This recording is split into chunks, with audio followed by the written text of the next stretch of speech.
the capital remained calm. Rumors circulated for days, then faded. How could the engagement between the royal court and House Vale truly end? The Vale daughter was destined to be empress. If the heir's court refused her, who else would dare? Edric was carefree, with the emperor displeased at every meeting. He left the capital to hunt with Leora. With him gone, he failed to notice the quiet surge of trade between merchant houses. Even if he had remained, he wouldn't have cared. The heir's court never lacked silver. If it ever did, House Vale would supply it. He also failed to notice the silent changes among palace staff. After all, they were only maids and matrons. Insignificant. Is that all? My correspondence with Edric slowly became correspondence with Lucien. The sickly first prince was not a man of many words. This letter he did not reply. Within days, a new plague swept through the capital. A noble gentleman saved by a lone orphan girl. A secret vow, forged in gratitude. But the girl was common-born, while the gentleman belonged to a great house. Such a woman, the play declared, could never be accepted as the lady of the household. And yet, in the final act, the two broke through the chains of convention and chose love. The gentleman stood before the crowd and proclaimed, "Does birth alone determine worth? If one repays kindness with betrayal, can he still call himself a gentleman? And if a man cannot act as a gentleman, how can he lead a house or a nation?" The story was dramatic, too dramatic to ignore. As the play gained popularity, public discussion ignited overnight. Why should a common woman not become queen? If the heir cannot repay a life-saving debt, how can he rule an empire? To marry the orphan was virtue. The heir should marry the orphan. Almost simultaneously, a strange sign appeared at the hunting grounds. Flocks of birds gathered above her, circling again and again. Some whispered it was divine favor. When Edric returned to the capital, the streets were lined with cheering crowds. He rode proudly, his arm wrapped around the girl before him. Using public sentiment to force the emperor's hand. And with one move, he cut off his own future, sealed my father's retreat, and drove a wedge between himself and the throne. As for the omen birds, miracles, cheap tricks to fool the masses, the emperor would never suspect Lucien, who lived quietly, almost invisibly. He would assume it was Edric's doing, and Edric, intoxicated by applause, would believe heaven itself favored him. "How was it?" I asked. "Effective," came the reply. "That's all?" I smiled. I sent the white jade back, a gift returned with greater value, not as payment, but as promise. I added a line beneath it. "Your Highness may wish to press the advantage." "Have you decided?" Lucien asked. Of course. Once allied, there was no room for hesitation. This was the first move of my second life. Hannah cursed Edric and Leora for 3 full days. But shameless was the harshest word she knew. This time, there weren't even rumors. Everyone in the capital was certain. The engagement between House Vale and the Eastern Palace would be annulled.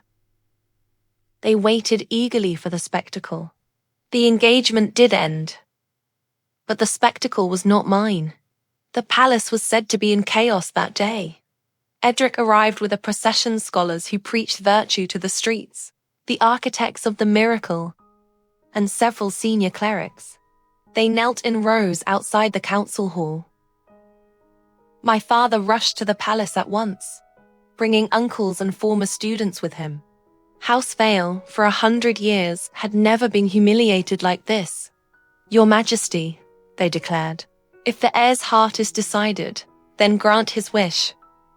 We bear no resentment." Another long line of kneeling figures followed.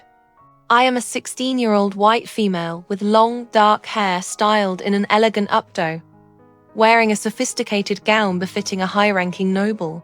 With a slender build, Edric is a white young man in his late teens with short, blonde hair, wearing formal court attire over armor, possessing a handsome yet stern face. Leora is a young, mute female with a fragile appearance and a gentle, willow-soft smile, wearing simple, rustic clothes, with an innocent and somewhat timid demeanor's face. Hannah is a loyal handmaiden with light brown hair. Lucian is a white man, a thin, pale man in 25 with dark, long hair, unfocused eyes, wearing fine silks, and having a polite but calculating smile. All this for a single orphan girl. The Emperor raged. He scolded. But with events pushed this far, refusal was no longer an option. Yet the whispers grew louder. The eldest daughter of House Vale, betrothed for over a decade, holding half the court's influence. If her engagement was annulled, who would dare marry her? Would her life be ruined? And how would the Emperor face his most loyal house afterward? Would a century of harmony between House Vale and the throne shatter here? What they didn't know was that I had sent Lucian a message that morning. Dress well.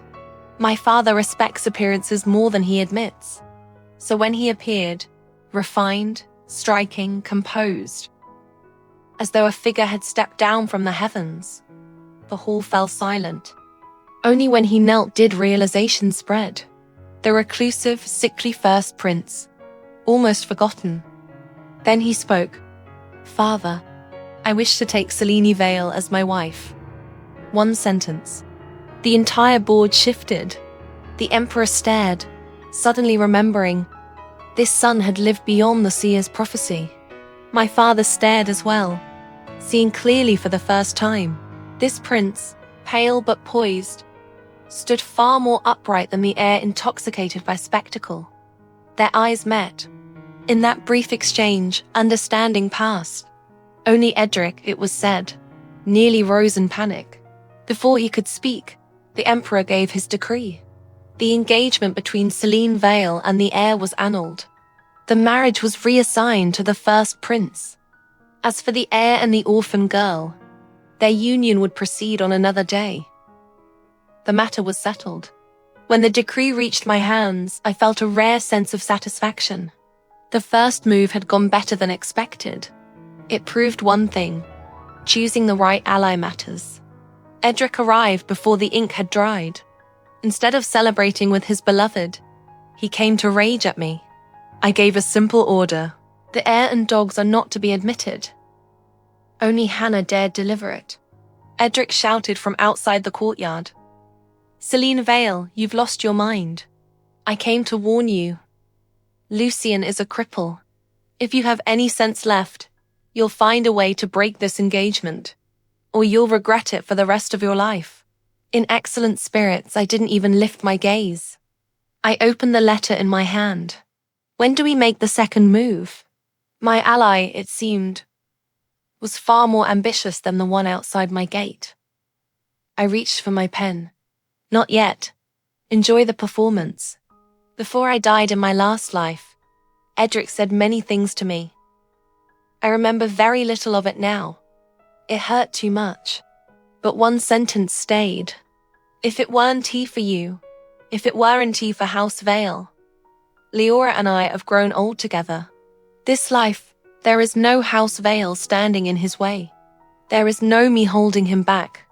So let me see how long he and Leora can truly last. In a side room, tea steamed gently. The plague in the south has worsened. His Highness volunteering to inspect it is admirable, but taking the orphan girl with him, is that really appropriate? Why not? She may not yet be formally married, but the omens favored her. A woman blessed by heaven. I heard she knows medicine as well. Perhaps she'd bring relief to the people. Taverns were never short of opinions.